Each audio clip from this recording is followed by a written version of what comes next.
welcome back to Second Chance Exotics, and today I will be showing you my DIY leopard gecko shelf enclosures. Just a little backstory on them real quick. These are actually the second and third ones that I made. I made one before, and I ended up, like, at that time I only had like 3 leopard geckos and they were already in tanks.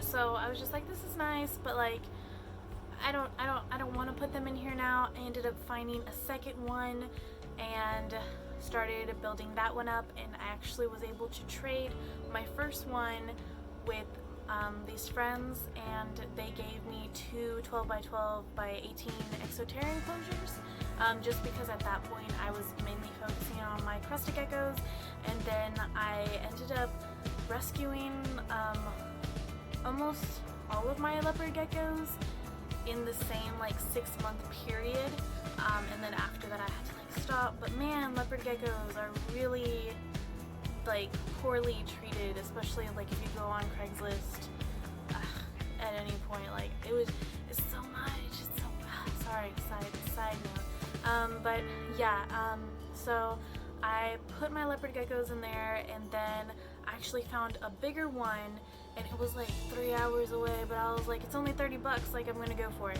So my boyfriend and I went, and I made my third one. I actually like my third one the best because the first one, I think it's better than the second one that I made, but you know, it's just like give and take. Like, I'm just working on them, and I'm really proud of them as DIY projects. They look really nice. I like the style that I do go for, but yeah, you will be seeing 7 of my leopard geckos, maybe Rowena, my fat-tailed gecko, if she's out and about. And also it's really nice because she's in a 10-gallon enclosure on one of the shelves, so you can like see the difference in sizes between the tanks and stuff, at least with that shelf. And yeah, so I actually have 9 leopard geckos, but 2 of my girls are in a different enclosure, and yeah, you'll just be able to see these 7 right now. And I'll walk you through like really quickly what I did.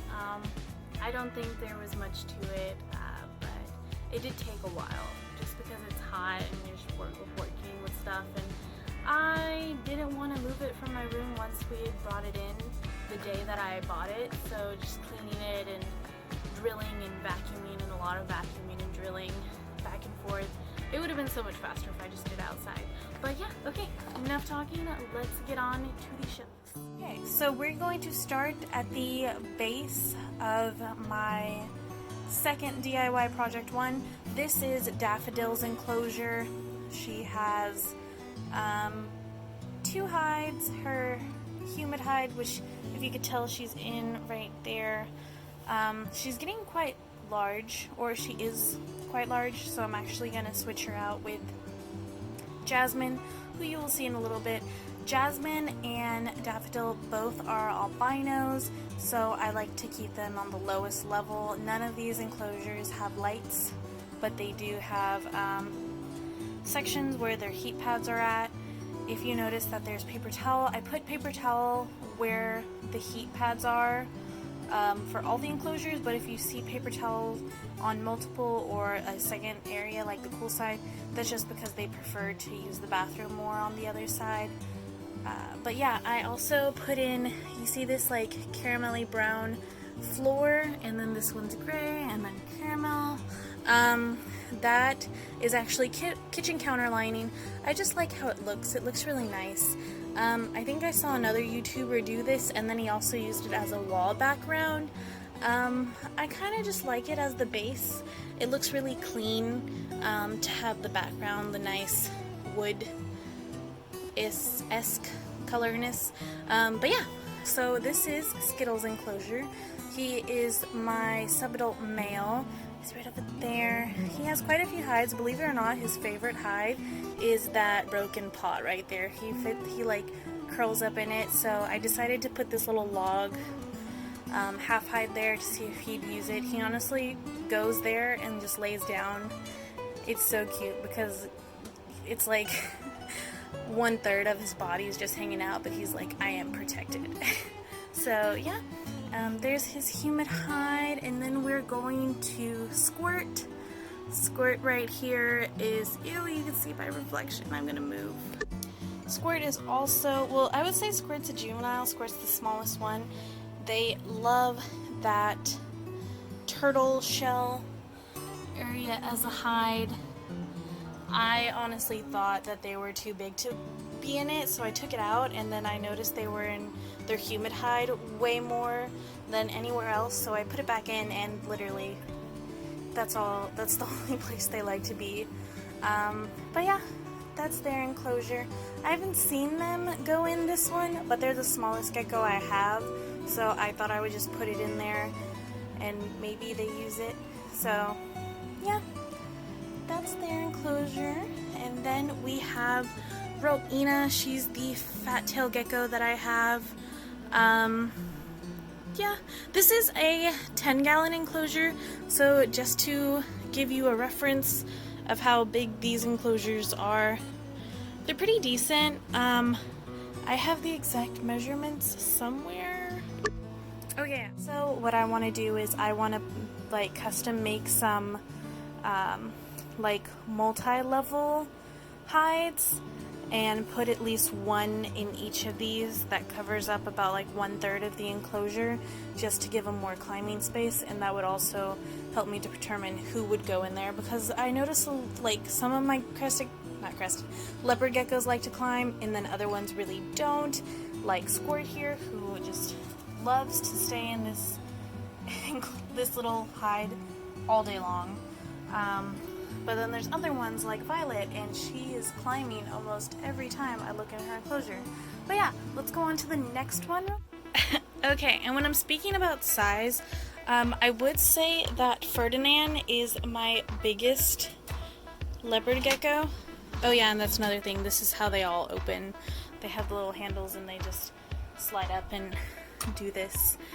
This enclosure, this bookshelf, I should say, is a lot older than that other one, so it was a little harder to deal with the wood splitting and stuff, and it's like it was just really hard. It was just the wood was super weak, so yeah, this is what we were working with. But yeah, Ferdinand right here, I'm not sure, he was my first rescue, him with Daisy. They were sharing a 10-gallon enclosure together, and this was them full grown at the size as they are now. But yeah, I think he's a giant. I'm not sure, because he was my first male, and then I ended up getting Everest, who is my only other adult male, but he's like still a lot smaller. He's even smaller than Daisy, which was Ferdinand's girlfriend when I got them together. But yeah, this is his enclosure setup. He has 4 hides and 1 humid hide. Yeah, that's his setup. That's his thing. Okay. Now we're going down. This is Daisy's enclosure. She is somewhere. I thought I just saw her. Nope. Oh yeah, she's right here. So Daisy is thick.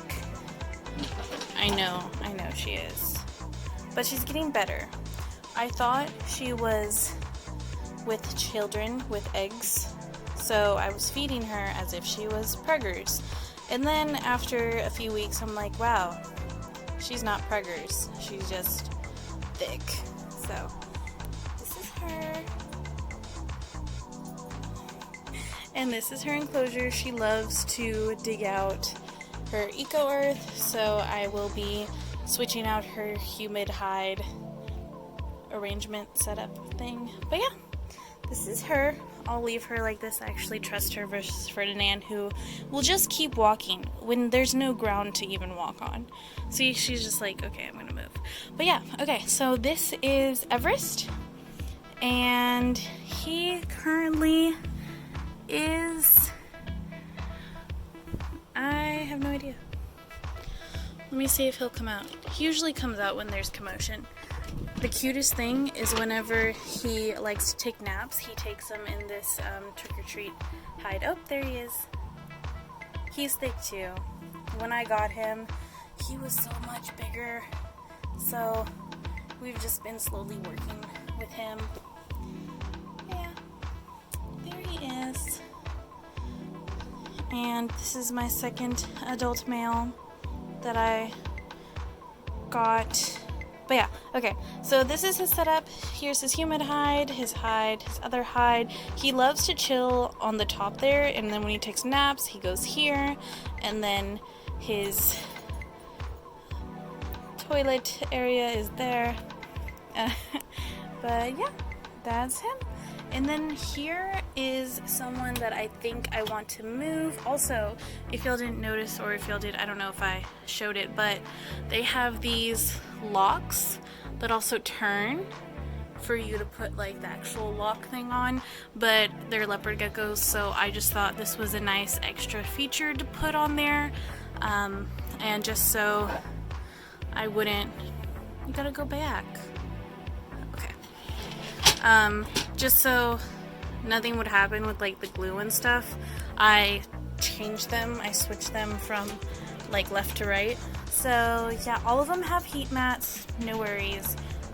They don't have lights like I said earlier, but I really enjoyed making these enclosures. I will show you pictures of them all vertical, so you'll be able to see. But yeah, that was my little tour of my DIY enclosures. I hope y'all enjoyed it. If y'all have any questions, comments, or concerns even, make sure to put them in the comments down below. Thank y'all so much for watching. I hope y'all like and subscribe, and